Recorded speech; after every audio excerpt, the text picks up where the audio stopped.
Bienvenue au château de Vos, dans l'Allier, au cœur de la France. Nous sommes aussi au cœur de la grande histoire de France, puisque ce château a été la résidence du fils de Charlemagne, Louis le Pieux, empereur d'Occident et roi des Francs. Ce château est toujours habité aujourd'hui, bien qu'en situation de grand péril, et je vous invite à le découvrir avec moi.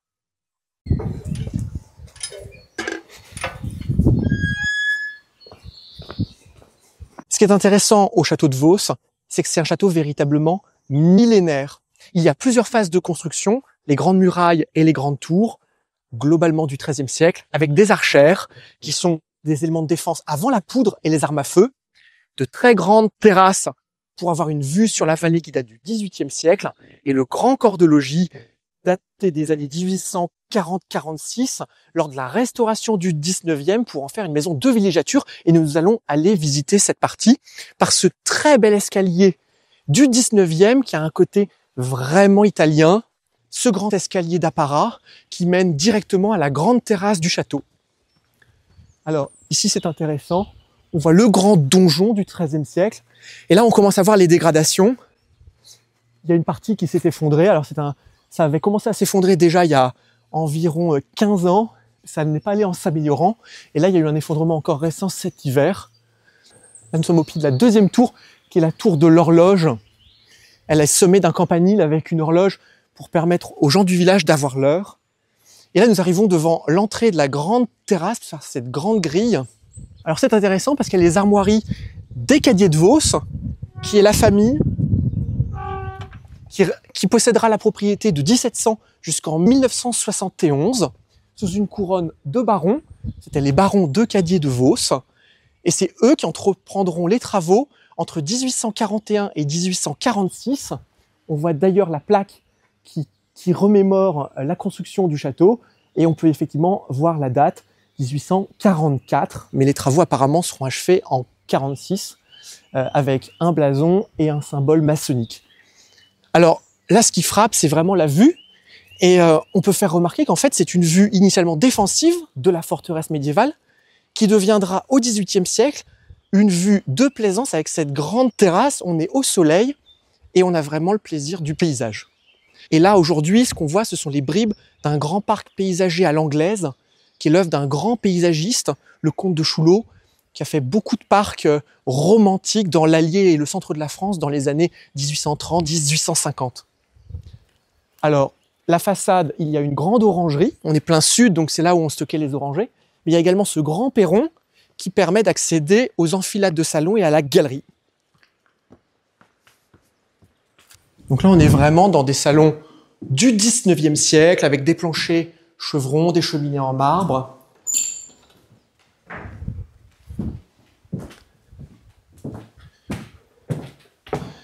Ici, une galerie.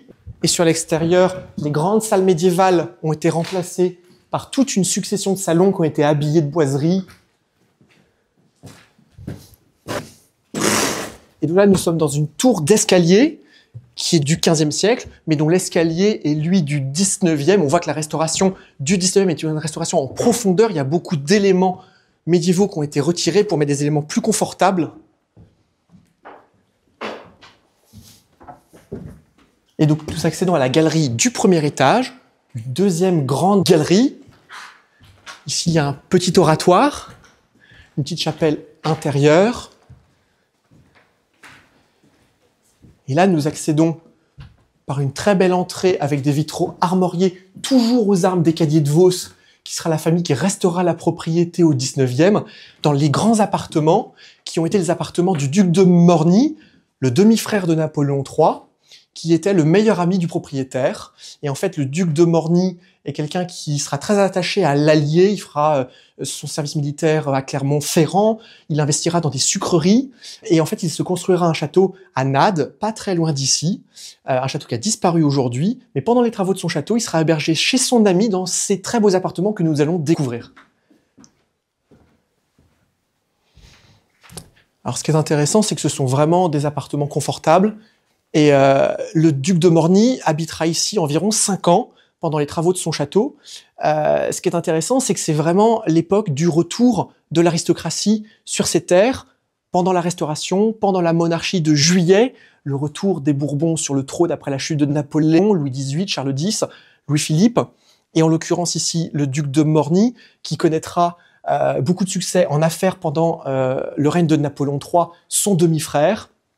Et c'est intéressant parce que c'est l'époque où la vie de cette région va se structurer autour de l'industrie rurale, en l'occurrence le sucre, de la betterave à sucre, et la vie hippique, la création d'hippodromes. Les Cadets de Vaud seront de grands éleveurs de chevaux. On verra plus tard de très belles écuries qui sont toujours conservées. Donc voilà, donc c'est cette vie rurale mondaine qui prenait place ici.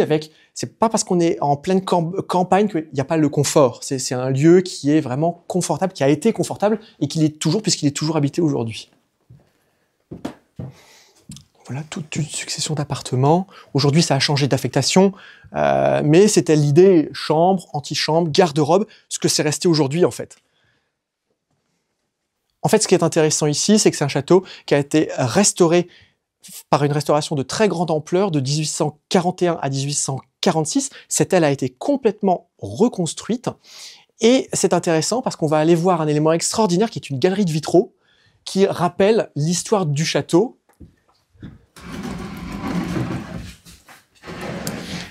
Ce qui est intéressant, c'est que nous sommes en 1841 jusqu'en 46, c'est la monarchie de Juillet et la mode est à l'historicisme déjà, le goût pour le Moyen-Âge, le gothique, le troubadour, et en l'occurrence ici le goût pour la Renaissance. Donc ce sont des vitraux de style Renaissance, mais on peut voir qu'il y a des références historiques avec des dates de naissance, des armoiries d'alliance. En fait, le but ici est de rappeler l'ancienneté de la famille. Le bâtiment est neuf, il est confortable, mais la famille est ancienne.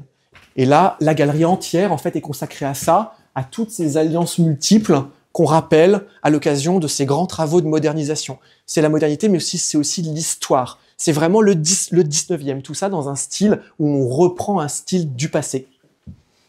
Alors, ces vitraux sont vraiment remarquables, il y a assez peu de galeries comparables, il y en a une notamment au château de Chantilly, près de Paris, mais dans un château privé, c'est quand même assez rare. On peut voir que les vitraux, c'est assez fragile, donc c'est du verre monté sur du plomb, et on peut voir qu'il manque déjà des parties qui ont été restaurées anciennement. Ici, il y a des tableaux peints, donc c'est un vitrail peint, mais malheureusement, les autres éléments ont dû être cassés. On voit que le vitrail se déforme à cause de la chaleur, des variations thermiques. Ce sont des éléments fragiles, donc ça nécessitera une restauration. Et maintenant, alors, nous allons à l'autre bout de l'aile du XVe siècle, voir une aile de dépendance, qui était une aile de logement pour le personnel, qui s'est malheureusement effondrée récemment. Alors, nous sommes dans la galerie du premier étage, toute une succession de chambres, et on va voir que même si le château a été habillé au goût du jour entre 1841 et 1846, il y a des pièces qui ont gardé leurs éléments médiévaux, notamment ici une grande cheminée médiévale typique du XVe siècle. On peut voir que les volumes changent un peu, c'est un peu plus grand, les murs sont plus épais que dans la partie construite à neuf au XIXe siècle, et nous pouvons remarquer qu'il y a des dégradations dues aux infiltrations d'eau de la couverture, le toit est en mauvais état, et on voit que le bois des linteaux de fenêtres est en train de pourrir, donc il y a un étai et des bassines, mais ça peut plus trop attendre. Donc on va voir qu'il y a d'autres pièces qui ont conservé leurs décors médiévaux, et là aussi, elles sont assez dégradées. Une très belle porte à accolade, une très grande cheminée 15e, très puissante. On voit que les proportions changent. Une cheminée du 19e en marbre, c'est toujours de petite taille.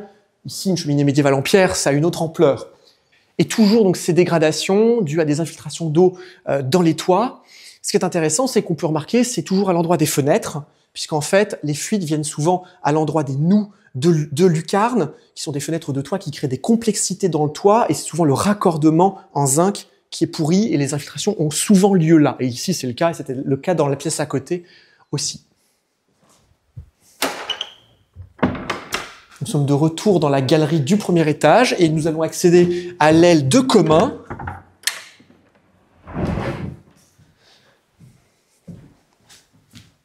Donc ça, c'est un escalier secondaire. Nous avons emprunté l'escalier principal. Ça, c'est un escalier de service qui desservait les chambres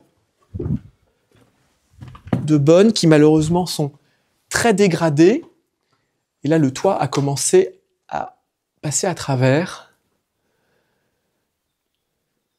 C'est la partie la plus urgente et c'est ce que les services de la DRAC, donc la Direction régionale des affaires culturelles, du ministère de la Culture ont considéré être le plus urgent, c'est de stabiliser la dégradation de cette partie-là. Donc faire un parapluie ou un toit provisoire pour arrêter que l'eau rentre, puisque non seulement le toit est tombé dedans, mais maintenant ça attaque les maçonneries, et on voit qu'après qu'il y ait des éléments de bois dégradés, en l'occurrence ici le linteau de la fenêtre, c'est la maçonnerie autour qui commence à elle aussi s'écrouler. Et maintenant, nous allons dans la cour du château voir un élément assez exceptionnel que je n'ai vu qu'une seule fois, et c'est au château de Vos. Donc, on peut remarquer toujours des soucis d'infiltration, toujours à l'endroit des fenêtres, qui créent des désordres de maçonnerie. Là, c'est un désordre non plus d'infiltration d'eau, mais clairement de maçonnerie, avec le linteau qui est brisé, qui commence à descendre. Et nous allons reprendre cet escalier à vis pour accéder à la grande cour du château.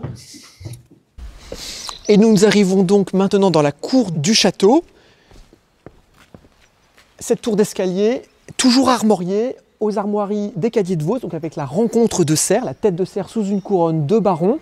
Le 19e, c'est le moment, c'est la dernière époque à laquelle on fera des châteaux en France, et c'est l'époque où on ressuscite l'histoire, on évoque les souvenirs, et notamment on met des armoiries un peu partout. On l'a vu dans la galerie des vitraux, on l'a vu sur la grille à l'entrée, on la voit encore sur la porte de la tour. Alors, nous sommes face à la grande aile de commun qui est malheureusement en train de s'effondrer. C'était les remises à voiture. Les Cadiers de Vos étaient connus pour avoir des équipages vraiment superbes. D'ailleurs, les carrosses et la sellerie est partie dans un musée tout près d'ici. Et nous allons voir, malgré tout, un élément qui évoque cette vie autour du cheval, cette vie hippique et mondaine. Puisque les Cadiers de Vos feront partie avec les Bourbons et le duc de Morny, des fondateurs de la société hippique de Vichy. Et pour héberger leur pur sang très rare et très précieux, ils ont construit de très belles écuries. C'est du bronze, c'est de la fonte, il y a des tapis pour protéger les animaux, les sols sont bien nets, il y a des rigoles, il y a même des petites niches pour les réserves des aliments. Voilà, ce sont des écuries vraiment modernes, luxueuses, belles, de démonstration pour que les chevaux qui avaient une grande place dans la vie pour se déplacer, pour la parade, l'apparat, la vie mondaine, les courses hippiques. Voilà, ils étaient logés au mieux à l'intérieur du château. Et maintenant, je vous propose d'aller voir l'élément certainement le plus ancien du château de Vos. Je vous invite à me suivre. Alors, on va longer la vue magnifique sur la tour de Guet, dite la Mal Coiffée, qui est la tour la plus haute du château. Ce n'est pas le donjon, c'est vraiment cette tour-là qui offre la vue la plus spectaculaire. Nous irons la voir, mais d'abord, il faut aller voir l'élément le plus rare et le plus ancien. Alors, on passe à côté du chenil. Les chiens étaient dans la cour aussi. Il y a une très jolie fontaine, le rôle de l'eau, un abreuvoir, un cheval, ça boit beaucoup d'eau. Il y avait tout un système hydraulique. Il y a des ruisseaux de tous les côtés, mais on amenait l'eau jusque dans la cour du château.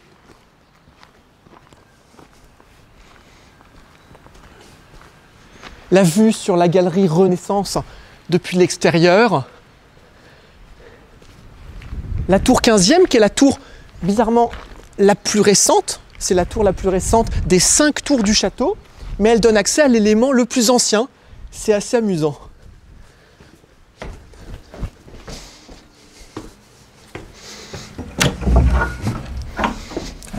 Je vous invite à me suivre, il faut être un peu équipé. Alors là, nous sommes vraiment dans les caves historiques du premier château médiéval, certainement autour de l'an 1000. Alors il y a des éléments plus récents, comme les chaudières du XXe siècle, mais nous accédons à ce qui est la grande cuisine historique du château de Vos, voûtée en pierre, souvent contre l'incendie. Une cuisine, c'est un endroit où on utilise beaucoup le feu, et dans un château, on n'aime pas beaucoup les incendies, donc on fait tout pour le circonscrire. Et c'est vrai que les cuisines médiévales sont très souvent voûtées en pierre. Et la grande cheminée, alors on peut remarquer, c'est une cheminée qui est très en renfoncement dans le mur.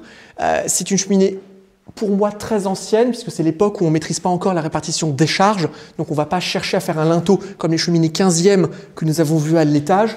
Là, c'est une cheminée clairement plus ancienne, Après, de quand, c'est difficile à dire, avec un dallage en pierre qui est très beau. Et les bouteilles, ça a été transformé en cave à vin au 19e.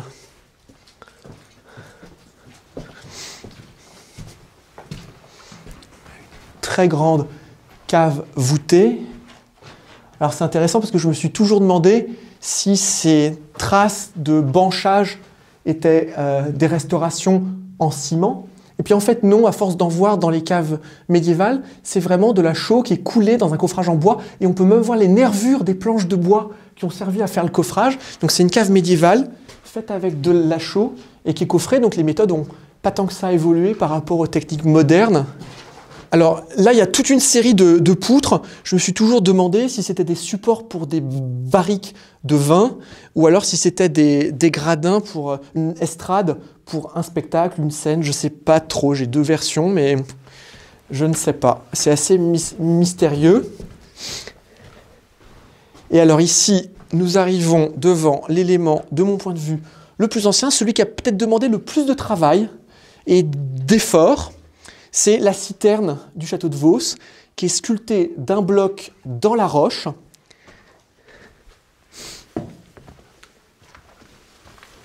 Alors, elle est encore en eau, hein, c'est incroyable. Alors j'ai lu qu'on pouvait considérer que c'était peut-être une citerne de l'époque gallo-romaine, du haut Moyen-Âge. Pour moi, à partir du moment où Vos a été choisi comme un lieu défensif, il fallait une réserve d'eau. Et donc, on a sculpté ça très tôt dans la roche, ça a demandé énormément de travail, c'est vraiment taillé, et c'est assez profond. Hein. Et les colonnes, tout ça c'est excavé d'un seul bloc. Dans cette roche très pailletée, c'est une roche qui brille beaucoup. On verra ça dans les parties maçonnées des tours lorsque nous allons y aller. Et l'eau est cristalline, c'est incroyable, elle est assez pure. Alors je ne sais pas si c'est une source, si c'est des eaux de pluie, c'est assez mystérieux. À ma connaissance, personne n'a exploré cette citerne. Mais bon, ça fait partie des équipements logistiques qui sont d'une grande beauté et c'est assez émouvant qu'on ait consacré autant d'efforts humains pour avoir de l'eau, ce qui est vraiment l'origine de la vie, et pour tenir un siège, il faut de l'eau. Donc là, on est dans la cour et alors on peut observer qu'il y a un premier clocheton qui est en fait le clocheton de la tour de l'horloge qui a été déposé par une grue parce qu'il menaçait de s'effondrer. Mais on peut observer qu'il y a un deuxième clocheton sur la tour du XVe siècle qui est lui en train de descendre tout seul. Donc c'est là qu'on voit qu'il y a vraiment urgence. Et malheureusement, s'il tombe, il risque de dégrader le reste de la couverture qui est paradoxalement en assez bon état. Donc un château, c'est vite ça. Dès qu'il y a une dégradation, le clocheton va tomber, mais il va en entraîner une plus importante encore. Et maintenant, je vous propose de me suivre pour une grande ascension, celle de la tour de Guet, qui est une tour qui culmine à 45 mètres de hauteur. Il faut être en forme.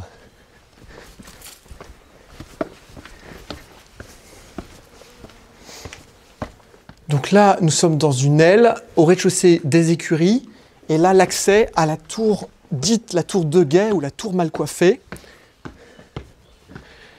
J'espère que vous n'oublierez pas le guide non plus, c'est bien marqué. Hein. Là, on peut observer, il y a la tour d'accès est une tour de l'an 1000, c'est une tour carrée, et c'est vrai que dans la chronologie, les tours carrées sont souvent plus anciennes que les tours rondes. La tour carrée ici est du 11e, et les tours rondes ici sont du 13e siècle. Il y a 200 ans d'écart entre ces deux types d'architecture.